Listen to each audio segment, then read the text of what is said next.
Hello, friends of Intersection Ministries.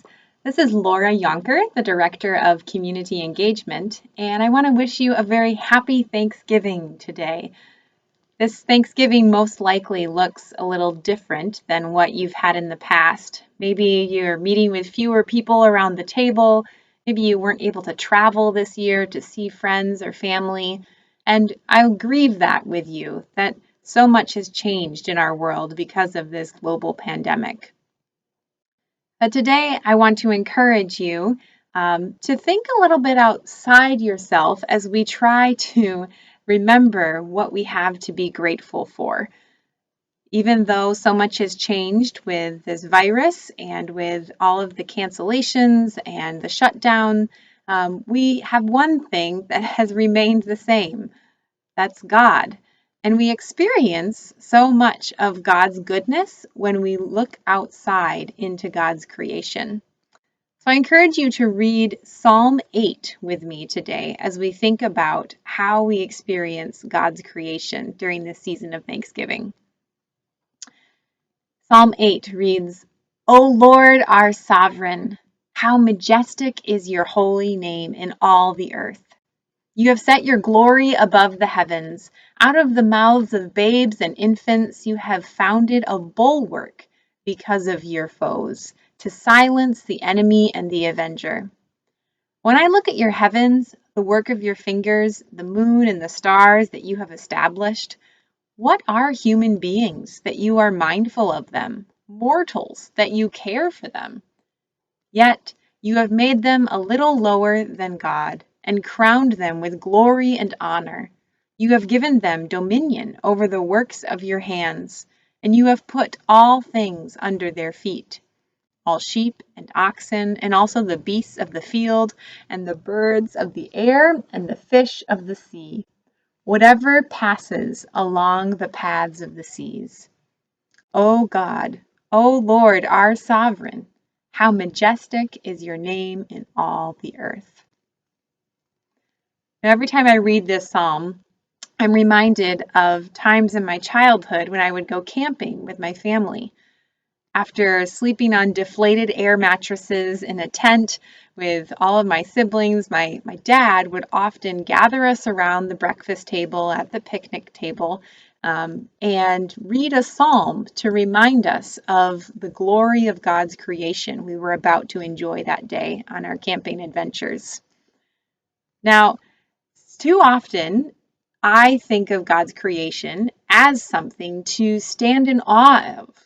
Maybe not too often, but that's my default. I look at the sunsets and I look at the beauty of mountains and I just feel small and I'm amazed by the grandeur of who God is.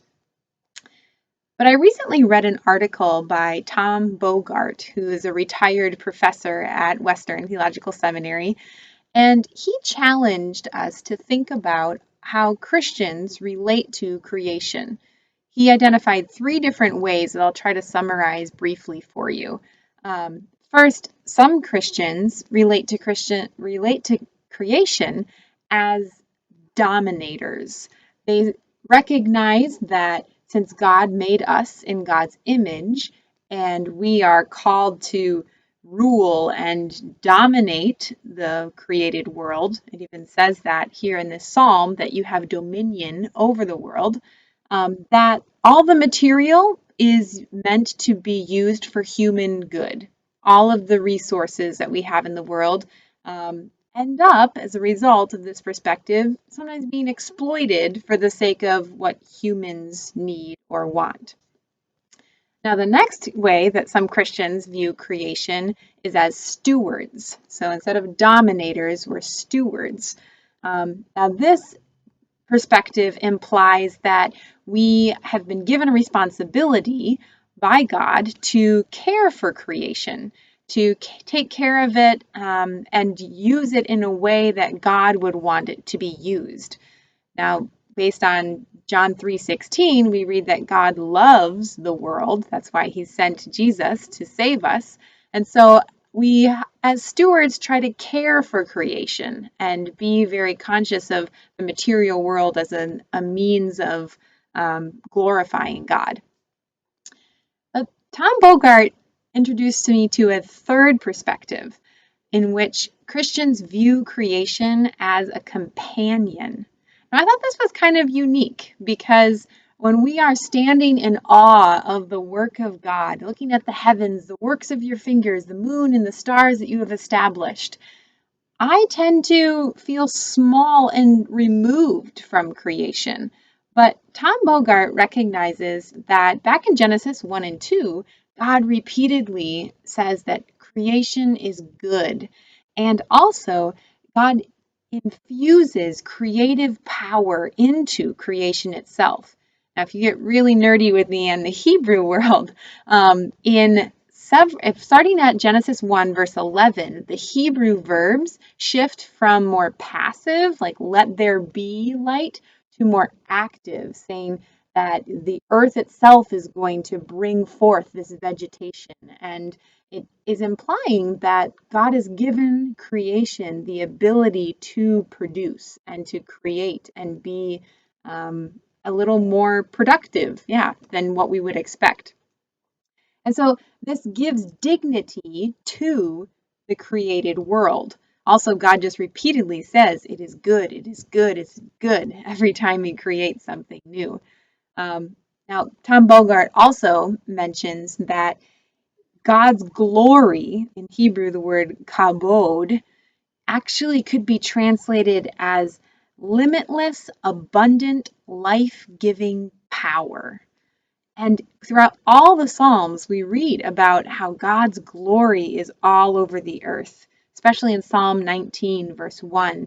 We can read that the heavens are declaring currently, a progressive verb, not just a passive declared in the past, but the heavens are currently declaring the glory of God.